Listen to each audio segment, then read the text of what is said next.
From a real estate photographer's perspective, what are the differences between a Giraffe 360 Go Cam and a Giraffe Pro camera? Why do you need to keep a Giraffe 360 camera upright while walking between scan points? What tips does Giraffe 360 have for real estate photographers using a Giraffe 360 camera? Stay tuned. Hi all, I am the digital twin of Dan Smigrod, founder of the We Get Around Network Forum. You're watching a special edition of the WGAN TV podcast for digital twin creators shaping the future of real estate today. We have a great how-to episode for you. Our WGAN TV podcast guest host is Tom Sparks, founder and CEO of Scan Your Space, a division of Sparks Media Group. In this episode, Giraffe 360 Go Cam versus Giraffe Pro camera from a professional photographer's perspective, Tom talks with Giraffe 360 Chief Customer Officer Samy Jeffries. Also, Giraffe 360 has two special offers for the WGAN community. Are you a real estate agent? Create a bundle subscription with the Giraffe 360 Go camera and receive free blue sky replacement with voucher code WGAN. Are you a professional real estate photographer? Try the Giraffe 360 Pro camera risk-free for 60 days. Just $123 per month for 2 months with no long-term commitment. Scan up to 10 complete property listings at no additional charge, and the test drive includes all add-ons such as blue sky replacement. For full details and to order, visit wgan.info/giraffe360-pro. So we have Samy on. I've already given you your flowers, but I called you the man, the myth, the legend. You're the Giraffe 360 guru. I'm the resident bald man who rambles on the webinars. Yeah, I appreciate it. It's all good. So, I just wanted to, again, do this recording to kind of go over a few things. I just did a project, 118 Salinas, that I think you've seen. And I recorded some videos on that are going to come out in the next few weeks. And so I kind of wanted to go over that. And I had a couple questions while I was doing the scan. And so maybe we can kind of just dive into it. I'm looking forward to it. Yeah. So one of the questions I had, I think the biggest question I had was when I'm walking around with the camera, with the Giraffe 360 Go Cam, by the way, if I tilt it to the side, it kind of yells at me and it says, "Hey, Yes, keep it upright." And I assume it's because the LiDAR is on all the time, and is it doing some sort of slam scanning as I'm walking around? Is that accurate, or? that's exactly it. Yeah, well assumed. So essentially, as you're carrying the camera around the property, the LiDAR's in the upright position and it's capturing measuramental data. And we use that in kind of the cartographer, and it's part of the SLAM technology. So it's basically looking at the contours as of the room and storing that as you move around the space. And that's one of the inputs to the many kind of machine learning models that help generate the floor plans on the back end. And so why it tells you off when you tilt is because if you imagine that spinning on a single plane, if you tilt, we then start to get all sorts of crazy data, which is really throwing off. So we have like a tolerance level where we can correct, again, using models on the back end. But if you tilt it 90 degrees, we then all of a sudden have, the ceiling measurements. And so it's impacting the quality of the data that the model's using to generate the floor plans. And then obviously it impacts things like processing times, et cetera, et cetera. So we give the user as much control and kind of, as much guidance to get the best output possible from the product. So don't carry it like I'm carrying a fishing pole. Like a javelin. Yeah, exactly. So, I have a Tesla, and when I turn on my full self-driving, if I'm not paying attention enough, it beeps at me, and then at some point it just disables it. Giraffe 360, is it gonna at some point just be like, all right, we can't use this anymore, stop tilting it? Or is it just gonna keep beeping and then you guys are gonna have a longer processing time? Is that kind of how it works?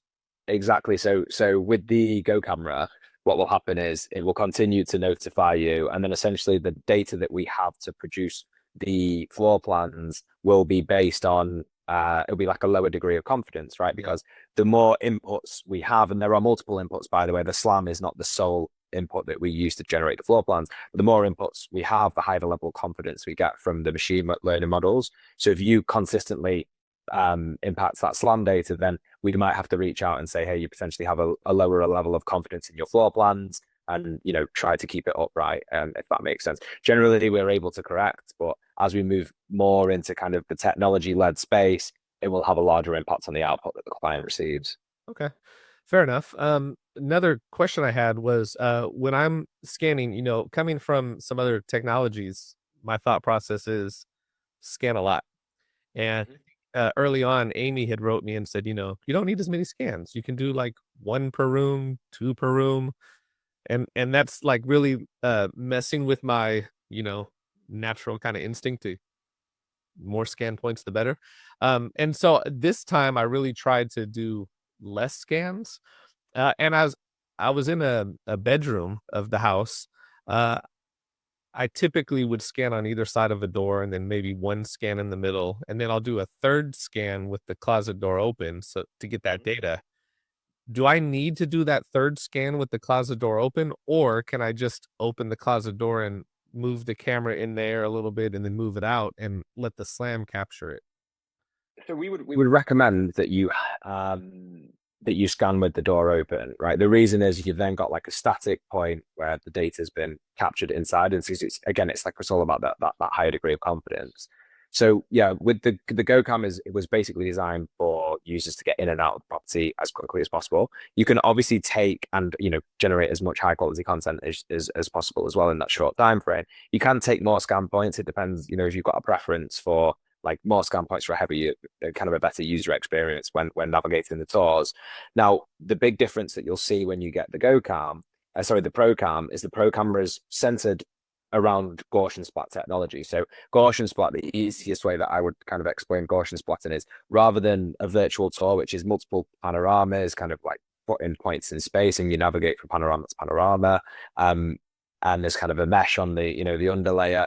A Gaussian splat is a true kind of model of the property. It's taking all of that point cloud data, that very dense point cloud data, and all of the image data, and it's filling in gaps. So rather than being locked point to point, you're actually able to create a full 3D kind of movie studio of that space. But with that comes a requirement for a higher volume of scans and multiple heights. So whilst the GoCam can cope with, single scan inside each room, and it's going to give you those core kind of the tour video, the virtual tours, the floor plans, all kind of the images, all fully edited. The program's designed with a heavier capture cadence, but you're then getting Gaussian splats, and that's giving you access to drone footage, cinematic, and a whole plethora of potential off the back of it. So yeah, it's definitely 2 different cadences, but with the Go camera, your current model, you can get away with less frequency in terms of the scans. Okay. But you kind of revisit it with the closet door. The only reason I don't do the scans in the room with the doors open initially is because I feel like closets are kind of ugly sometimes and 100%. mess it up. So, especially if there's stuff in it. But yeah, you don't want to show someone's knickers on the internet, do you? yeah. So, I guess what you're basically saying though is I do have to take a scan, a picture in that halfway in, halfway out, whatever. The SLAM alone is not enough to capture that closet space. Is that accurate? Yeah, that's correct. Yeah, so the SLAM is basically situating all of the scans and acting as an input point. But when you place the camera down and you press scan, that's like very much a kind of like very hard data point, which we can use with high confidence. Okay. Now, you scanning with those doors open for like a fitted wardrobe or something like that is sufficient to get data, because the camera can see the back of the wall. So that kind of point in space, light like that LiDAR from a fixed position scan will capture enough data to generate the floor plan and include it in the final product. You can, inside the dashboard, just hide that panorama. So anything that you capture that you want for floor plans, you can hide from the virtual tours. So you don't need to kind of, as I say, have somebody's knickers visible on the internet. You can hide that, and that will be kind of processed as a part of the normal processing flow. We've done houses that the underwear have been in showers. But we've seen all sorts. And I'm like, honestly, I could think of just so many shocking examples of things we've seen in scans since I started at Giraffe 360. But yeah, that's luckily we have the hide functionality. So yeah, any space you want included in the floor plans, always best to scan. Even if it's a garage and everybody shoves everything they don't want in the house in the garage while they're selling their property, scan it, hide it. Your vendor's happy, your floor plans are complete. Okay. Do you have that? I guess maybe since you're the guru, I should ask you, based on that tour that I just uploaded. I don't know if you want to look at it and tell me if you have any feedback, maybe something I could have done better or something that you liked. I'm not gonna fish for compliments, but was there anything that you would have changed on how I did that tour? First of all, it's a beautiful property. So like a great property always like it shines really well with Giraffe. Um, one thing I noticed off the bat is I believe you have got the tripod legs extended fully. Is that I correct? did, yeah. For the Yeah. scan I did for the still photos, I collapsed one set of legs. So we would always recommend with the this is with the Go camera, with the Pro camera, you don't have to worry about this. But with the Go camera, we would always recommend scanning on that middle height setting. So I'm very short, right? I'm like 5'7", but the camera comes to about chest height for me. Yeah. And you would assume that that's a low kind of perspective. You know, using a traditional camera, you would generally go to eye height, right? Yeah. But because it's tripod based and it's a 360 scan, essentially we have to leave space at the bottom for the tripod. Now if you're on too high a height setting, that space impacts your view down, so you don't get as much of a view of, say, like in this property it's worked absolutely fine because it's nice and spacious, but say you were in a very kind of, you know, a tight kitchen, galley kitchen, Yeah. you might not see the front of that oven or the fitted furniture. So we'd always recommend that middle height setting for your internal scans.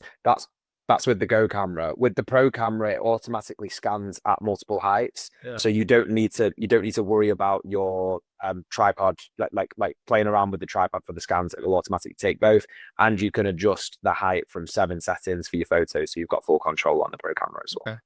Well, yeah, so I'll be honest, when we're doing still photos in the house, I usually keep our regular cameras at about, I don't know, chest height on me. It's Yeah, kind of about a little higher than a doorknob, if that makes sense. Um, and so when I got the Giraffe Go Cam, I just because the legs were there, I was like, well, let me just extend it fully.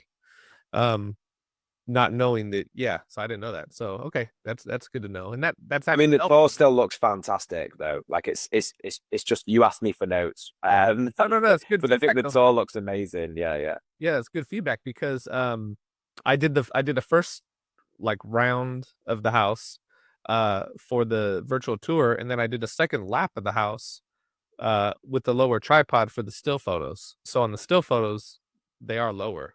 So that will be helpful because I could do kind of both at the same time. Yeah, that's the best scan cadence I find with the Go camera is to scan and photograph each room while you're in each room, Yeah, and then you can just use the gallery to check that you've got yeah, full visibility. And what I really like on this tour is the house has got a great garden space, right? A yard, um, and the backyard is brilliant. And you've gone outside and captured that space. What I see very often is people don't go and scan that outdoor space, and I think you miss out on so much kind of like heart of the property by showing the outside and getting people that full feel, and you know, being able to go back to the end of the garden of the yard and look back at the property. That's one of the first things you do when you buy a new home, right? Is yeah. you walk to the back of the yard if you're lucky enough to have one and look at the house and go, ah, you know, so happy, and it gives you that perspective. So I think it's great that you've done the outdoor scans as well, because you know people often don't necessarily do those or see the value in them. I had a comment about that. Somebody had asked me, can you go outside with it? And I was like, yeah, let me try it. There you go, and you can.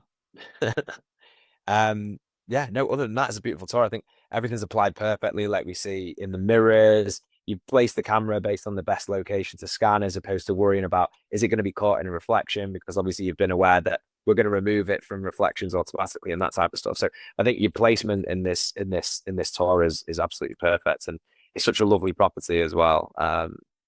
Yeah, Nice, nice. Well, yeah, thank you. Um, so do you have can we talk about pricing? Is that okay? yeah, of course, and yeah. Okay. So everybody's asking how much, and that's one thing I haven't made a video on yet, which maybe we can use this for the video to talk about pricing. There's some competitors who charge processing fees based on square footage you upload. There's competitors who charge processing fees based on number of scan points, number of tours you upload. How does Giraffe 360 price let's say I didn't know anything about it, and you're trying to sell me on getting the Go Cam or the Pro Cam. How does it work for pricing? Yeah, of course. So you can get access to Giraffe 360 from as little as 223 per month USD, right? And as little as is just, that's just the kind of starting point. I know people hate to hear that, but that's the starting point. And that will give you access to project processing for 2 properties per month.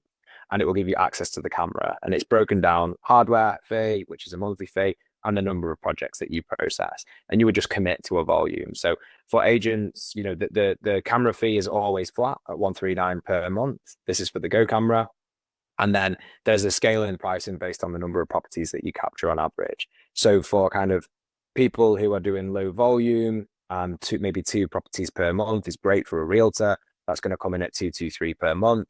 And then for people who are doing, 40 properties per month, if you're, multi-site, photography agency, then that's that kind of starts from where is my total monthly? That's 1189 per month. So that's giving you access to the camera and 40 properties per month. Now, we don't charge for like the hosting included as a part of the Go camera subscription. So there's no kind of historical fees. You're just paying on a monthly basis for the number of properties that you capture on average. If I wanted to do, let's say, 2 properties a month, and then let's say one month I got busy and had an extra 2 properties, do you charge kind of individual prices for additional properties, or do you just bump me up to the next tier, or how does that work? No, we can upgrade your package at any time, right? But if you have just like a particular month is busy, like we don't cut the service off. You can use more projects if you need to. And it's flexible. So let's say you're on a 12-month contract, and you're on 2 projects per month. You've got 24 projects to use as you wish throughout your entire contract term. So if one month you're quiet and you only do 1, then the additional 2 will roll over to the next month.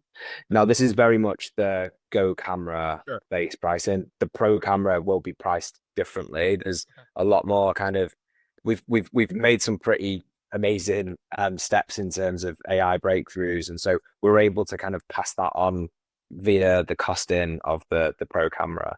So we've got like a great aggressive price point for the Pro camera, and we're announcing that later in the month, I think on the 18th of October. So but yeah. Stay tuned. Stay tuned. Yeah, absolutely. Now, do you want to talk about and I don't know if you want to talk about it now or later, but photographers, agents who have bought into the Go Cam, how does that work when the Pro Cam comes out? Do you So have to go and buy the Pro Cam, or like what's the solution for that?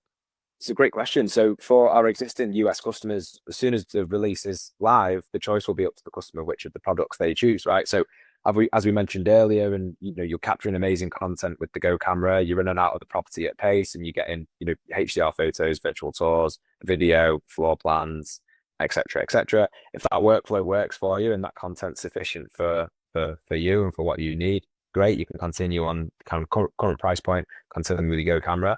If, however, you kind of see the value in the plethora of content and the potential from what can be provided from the Pro Cam, the Gaussian splats, all of the kind of amazing drone and cinematic videos and everything that will come with that over time, then for those customers, we're more than happy to have a discussion with them, run them through the differences in the workflow, and put them on the product which suits them best. So we very much are kind of whatever works best for your business. That's what we want to work on with you on. Okay. And did I see something about being able to upgrade from the Go to the Pro is it like a where you send in the one camera and you get another one back, or how does that work? Yeah, I don't think we've fully decided on exactly what the like swap process will look like for an existing customer. So it will obviously depend like on contract terms, etc. But as a company, we're flexible, and we want to make sure that our customers are making use of the best technology available, on the market. And so, yeah, if a customer needs it, we will get a customer onto the correct products for them. So I know that and I would like to have both, because I want to do a side-by-side comparison. I maybe long term I don't need both, but at least initially I want to try them both out and do some content on that.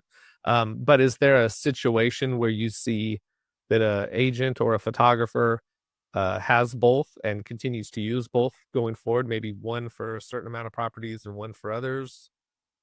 Is that That's how we see it definitely in the short term, that's how we see it, because there is two distinct capture processes. And so it kind of depends on horses for courses. I think later down the line, we see a world where every customer is using the pro camera, and we would have we would be building out more functionality and kind of power in that. And I think we'll get to a point where you would say, why would I have the Go camera once we get to that stage? But I think, for the immediate term, we do want to provide that flexibility. And so, because it's still early days in the release and things will kind of develop over time, we do want to ensure that customers have that flexibility and they can make the choice as to which of the products suit them best.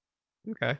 And kind of going back to this particular tour that I did, and I'll put a link in the description of the video when I post it with the tour link, and all the assets from that particular project. But I noticed that the point clouds are included, which some competitors charge additional for that, and you guys include that. So that's great to see. We do charge additional for the point clouds. So they are like a charged functionality. Okay. The pricing breakdown for it's available on the website. Is it? Yeah. I didn't. So maybe mine was just included because you guys like me. It's because we like you. Okay. All right. So misspoke about that. No problem. I can show you a couple if you want. Yeah. Maybe a good thing to do would be to show you like a couple of maybe like tips that I kind of see just based on like your projects and like things that people kind of tend to wow them. So hopefully you guys can now see my screen. Yep. Yeah, perfect. So obviously from the kind of main projects page, we're heading to 18 Salinas. And then in here, we've got like our core project cards. So start off with the floor plans. These are like a great asset, right? Some years, these have been the most requested piece of content by buyers. Obviously, photos are sat there as standard. Now, a couple of things. So your language is set, you've set your dimensions, you've chosen your colors, you've applied your branding. So you've done all of the great things on there. A couple of things that people tend to miss. So layout. So you've got the option of grid and adaptive. I love the adaptive layout. I think it makes like a much better use of the space. And we use a couple of models to just place the floors in the right order. But I feel like you get kind of a nicer and more polished view. So you can kind of set that adaptive layout. And again, anything you set in here, you can set as a preset.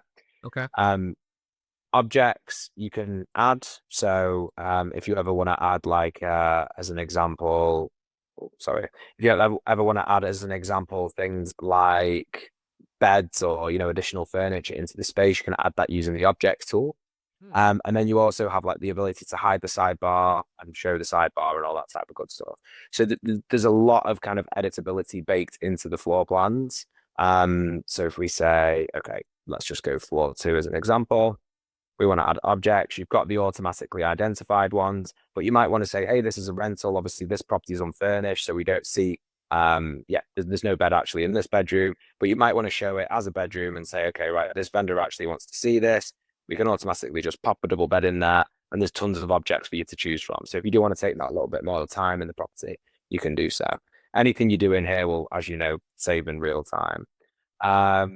And then I can see here from a settings perspective, you've already chosen the ANSI Fannie Mae standards. So the floor plans are built against those standards. So we've got the GLA calculation, finished above grade. Yeah. Yeah, sorry, not to cut you off, but let's No talk problem. about it, 'cause I don't think I saw anywhere that you're ANSI certified. So ANSI, We're not necessarily anti-certified, but we're building our floor plans around the ANSI guidelines. Okay. So it's very difficult for like an actual product to get certified. And I don't think the reason is necessarily like the accuracy of the LiDAR or these types of things. I think we see it as being a kind of journey that the industry needs to go on in terms of businesses being clear and open and honest about how they do what they do. And so that's and that's what I think is super important. And like getting Maybe not certified but recognized, I guess, is we're building as per their standards. Okay. So like we follow the ANSI standards in the same way that if you were to go and draw a floor plan, you would do it by the book using the ANSI guidelines. We build our floor plans as per those ANSI guidelines. We would love in the future to get to a point where we're certified. there's not really technology that's at a point where it's certified straight off the shelf. And we would love to get to that point. And we see it being a journey of kind of openness, honesty about how we generate things. And that's how we see us kind of building those relationships with houses like ANSI and Fannie Mae. I've tended to say certified when I've mentioned ANSI, and maybe that's not the correct use of terms. Maybe it's following the ANSI guidelines, but that's ANSI Z765-2021, which from what I understand, and you can correct me if I'm wrong, but that's good for public record, good for appraisals. Fannie Mae recognizes it. So if you have public record, which a lot of times, that was done by some guy with a tape measure 40 years ago after he left lunch and maybe had a couple too many drinks. And so the square footage is either really high or really low. And then we come in with some of these devices and scan, and the square footage is what it is. You're not going to fool a couple 100,000 laser measurements. And so sometimes that works to agents' benefit. Sometimes it doesn't. I've had agents say, well, the square footage you reported is lower or it's higher. And I'm like, well, it's accurate. Yeah, and there's flexibility to edit in there as well, but that's exactly it, isn't it? And this is why the reason that it's very hard for technology to get that kind of stamp of certification is because it's historically only been given to an individual, and it's kind of that individual is taking on, okay, I am certified and that's how I'm providing measurements. But like you say, the methodology isn't necessarily defined. It's just how you kind of like how you include elements of the space, and so we really do kind of see a world where in the future that certification's on, always something that we're very open to doing. Now a couple of other tips actually that I see here. So still photos come back. I assume you're happy with how the photos look, but you have got control. So you can bring up like exposure, you can play with saturation, vibrance, everything. Like this is all kind of baked into the platform as standard. And you can add and create your own custom styles as well. You can save these in your presets, so you don't have to edit on an image by image basis. You can edit projects. You can create like your settings for all of your projects as standard, right? And you can set that for indoor or outdoor. No, we're doing the television. Go ahead. And I was gonna say that's huge. I'll say I've admitted it recently. I've came clean and admitted that I'm colorblind, and so I have a really hard time with tones and colors and that sort of thing. I have a really great in-house editing team who edits all my photos for me. But I noticed I did a video maybe a month ago where I had a realtor friend who is not really experienced with 3D tours. I had him try the Go Cam in a house. And I don't know if you've seen that video, but I'll send you the link to it. It's quite comic. Great there. Yeah, but so we got through this house, and he's a true photographer. I mean, I'm a photographer too, but he's a true realtor / photographer. So he likes making colors more saturated and pop a little more, and he really goes and fine tunes all his photos. I let my editing team do all that.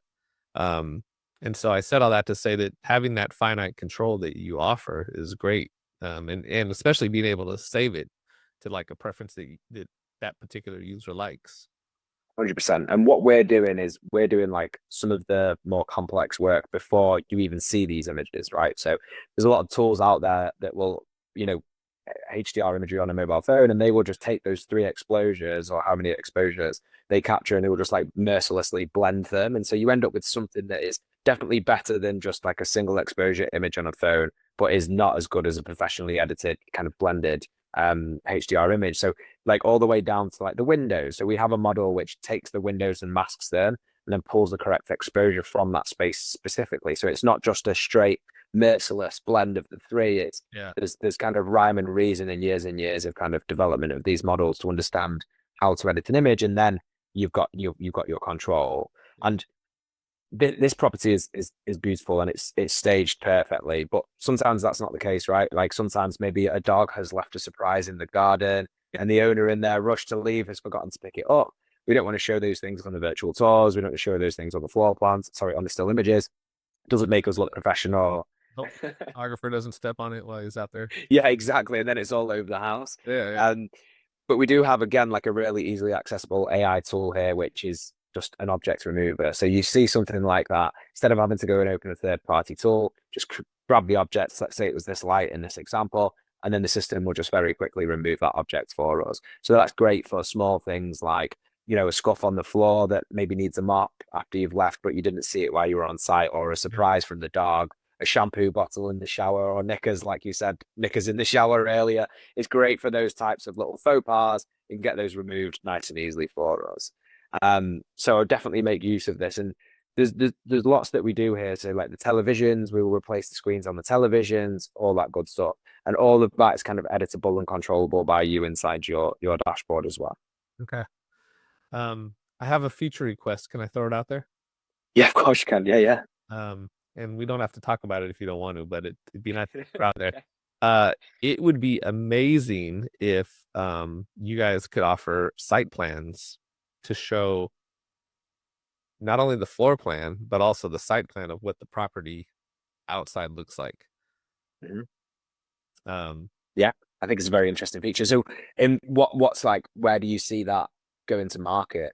Like how would you utilize that as a kind of media provider?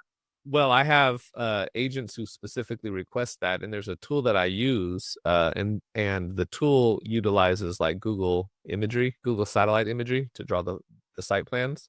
Where this is particularly useful seems to be out here. I'm not far from wine country in the Napa Valley, and there's a Very nice. nice like Airbnb properties, resorts, and that sort of thing. And they have bocce ball courts and outdoor kitchens and a vineyard and a pool and outdoor dining and all the stuff on a property, maybe a few different guest houses. And so to be able to show all that would be helpful. And that I would think could either be done by scanning outside if you already have all that data, or you could also use some sort of satellite imagery to do that. That's very cool. But there's the not way our 3D virtual companies that are offering that. Yeah, it's a cool feature request. So the way our product lines are broken up is we have like a distinct, like almost think of them as disciplines, right? So we have a distinct discipline for each element of the product. So we have one for immersive, which covers like the videos, the virtual tours, and all kind of non-static content.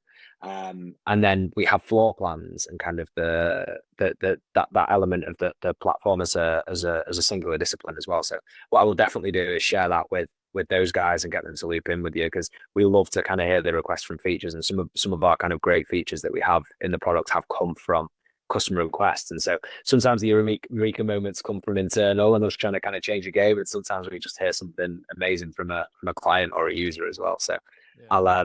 I'll definitely loop that in. Cool. And then I was just going to check, have you made use of kind of like the property website? Like, have you ever generated a property website and this type of thing for? Because I know you're working with agents, aren't you? Yeah, I did for this one, just to test it out. I to kind of be transparent, Amy had sent me a list of, I guess, common queries that you guys get.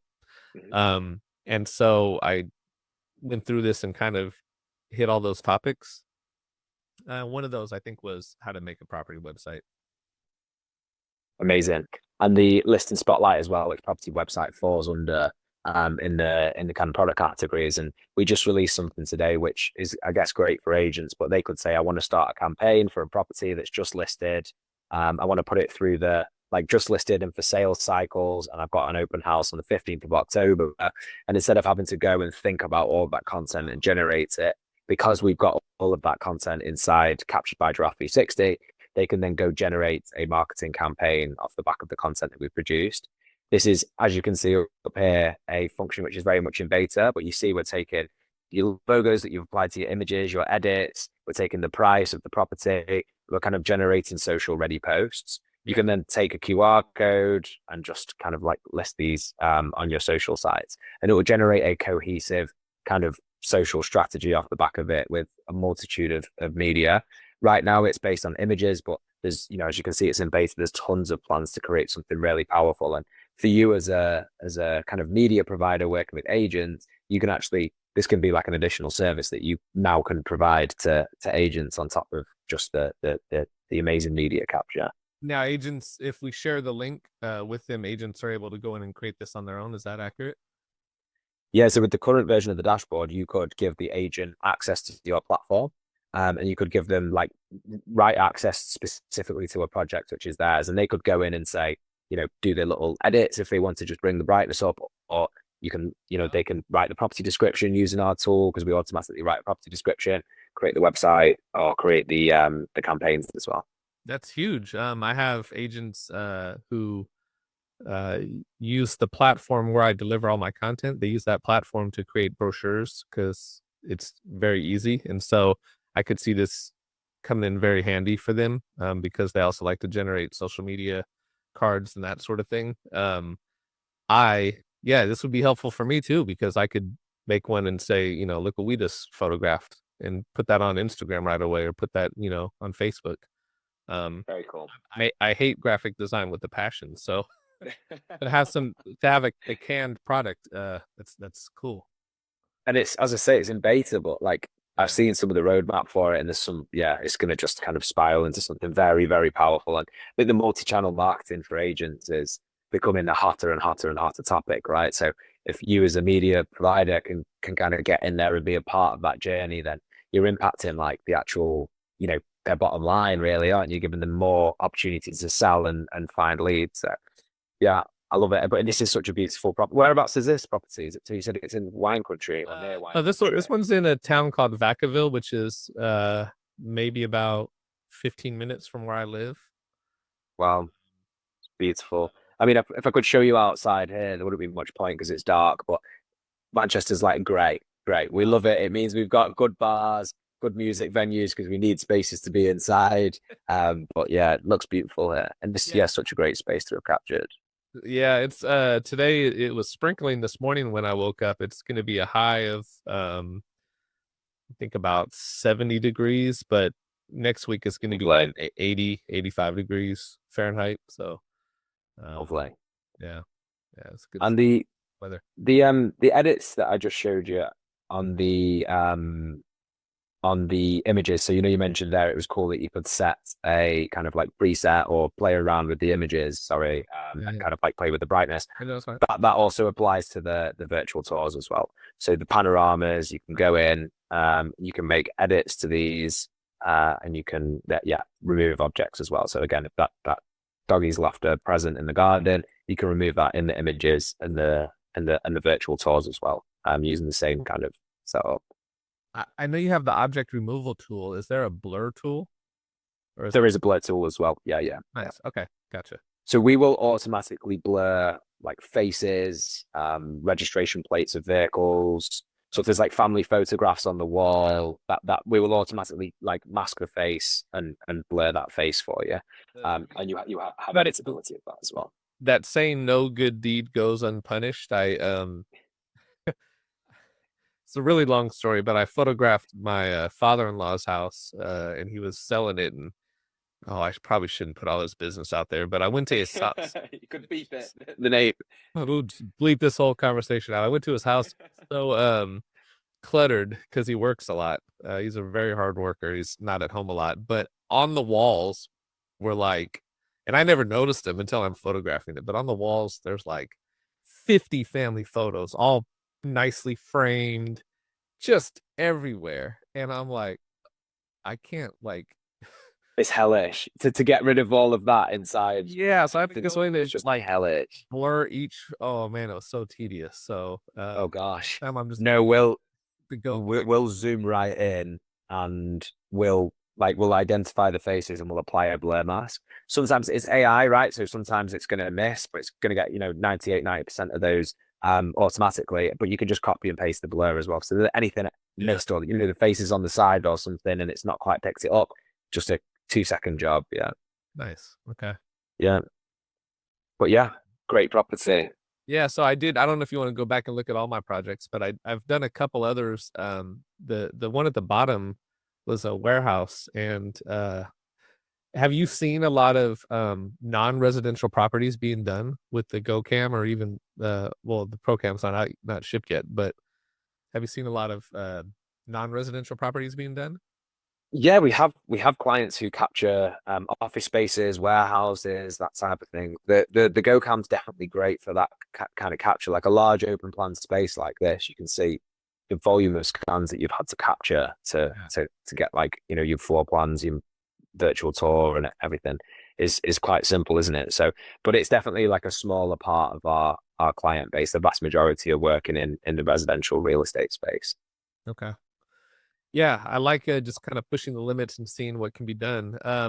How do you think the GoCam would do as far as maybe scanning an outdoor space like a park or something for, let's say, a local city wants a Yeah, so we have clients who do outdoor spaces. So a very memorable property for me was it's like a French castle type thing. It was, how the other half lived type place.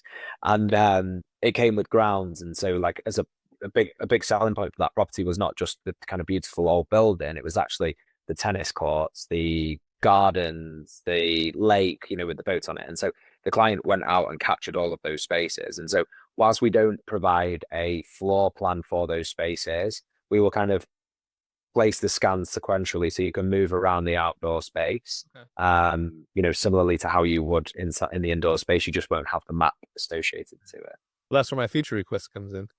Yeah, yeah, it does. I really see it being a thing. Very nice. I'll be sure to loop you in. I think the team are always super keen to hear new ideas for the product. Nice, nice. But yeah, I mean, it seems like you've picked the product up and pretty quickly have got to grips with it. Yeah, it's a great tool, like I said, and I'm really interested in seeing the Pro Cam and seeing all it can do. I'm kind of, I don't want to say ignorant with the E57s, the data files, the point clouds. I'm not that familiar with, I guess, how to process them and all that. So I want to jump more into that and do some comparisons on the difference. And I don't know if you've seen the E57s from the Pro Cam, but I'm going to assume the point cloud files are a lot more dense than the Go Cam. Is that an accurate statement? Yeah, absolutely. So the lidars we build ourselves, right? So the lidars that we manufacture in house in our manufacturing facility, and the Pro camera lidar is definitely a step change in terms of the density, etc., etc. So you get in a lot more points, and you're also capturing from two heights. So the new camera comes with an automatic height tripod, which changes the height during the scanning process. And so not only are you getting much denser point cloud just because it's a new lidar, you're also getting the added benefit of scanning from two heights, so you're getting a much richer kind of point cloud file.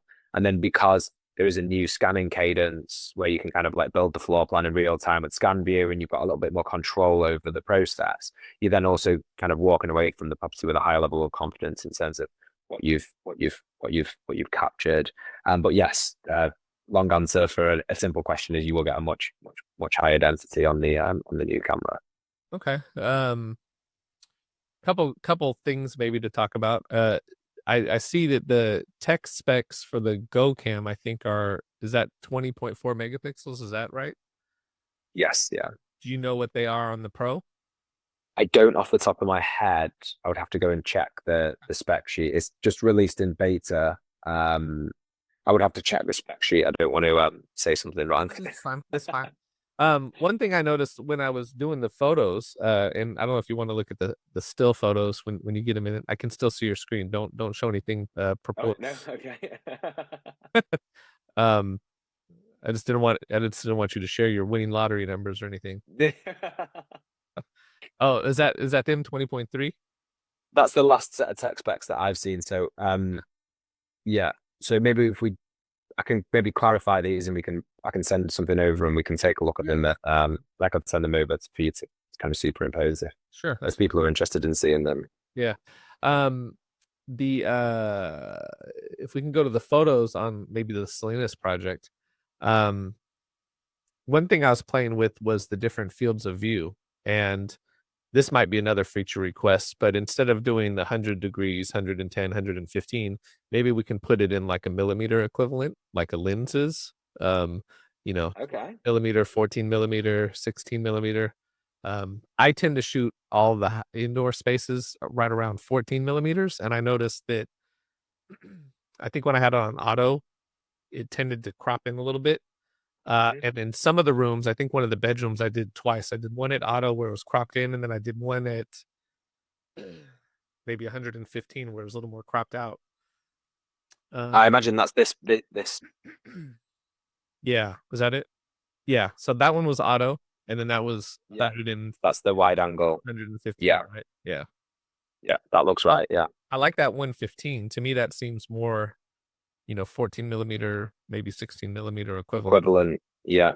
Do you have a preference on, I don't know, which degrees you like, or?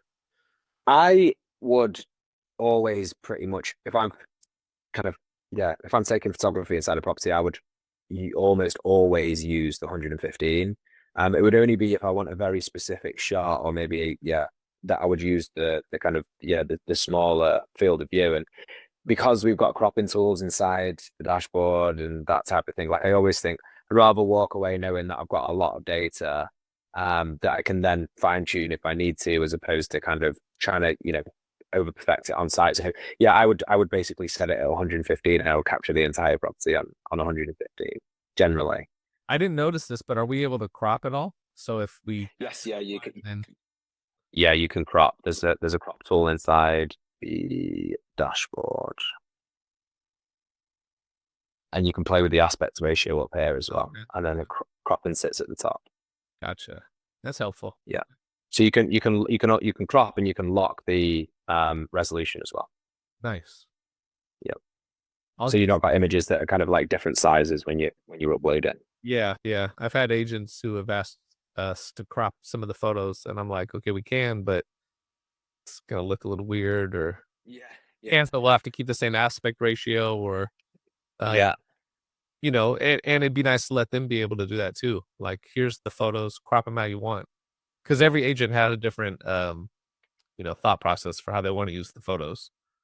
100%. And we're developing, like, I don't know if you've watched any of our webinars, and for people who have watched our webinars, like every 30 days we have a committal that's the pace that we keep in terms of like meaningful releases. And it's never just one release. It's because, as I mentioned earlier, the product lines are distinct disciplines, within what makes property like media rich, like that. We have multiple disciplines.